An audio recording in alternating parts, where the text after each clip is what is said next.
Дозволете ми вам, професорите, наставниците, научните работници и сите оние кои за своја животна мисија го имаат избрано изучувањето и ширењето на францускиот јазик и култура, да ви го честитам 26 ноември, Меѓународниот ден на професорите по француски јазик.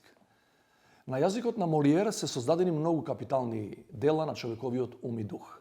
На овој јазик се испратени највредните хуманистички пораки за слобода, еднаквост и правда, со векови водечки идеи за правата на човекот и за ослободување и еманципација на народите.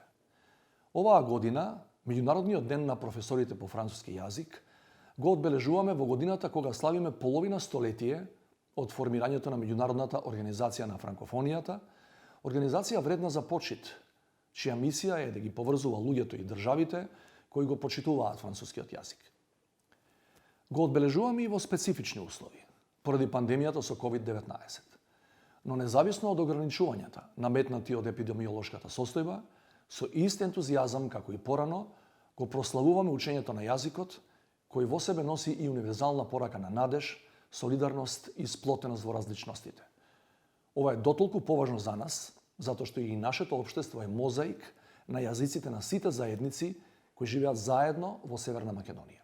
Немам воопшто дилема дека францускиот јазик и култура, кои се изучуваат и во формалното и во неформалното образование кај нас, ќе останат инспирација за откривањето на нови хоризонти на јазично и културно поврзување во светот, кој навистина станува се помал, но во кој богатството на културна и јазична разновидност секогаш ќе биде немерлива вредност. Нека ви е честит овој ден, ви посакувам уште многу години на успеси. Мерси боку.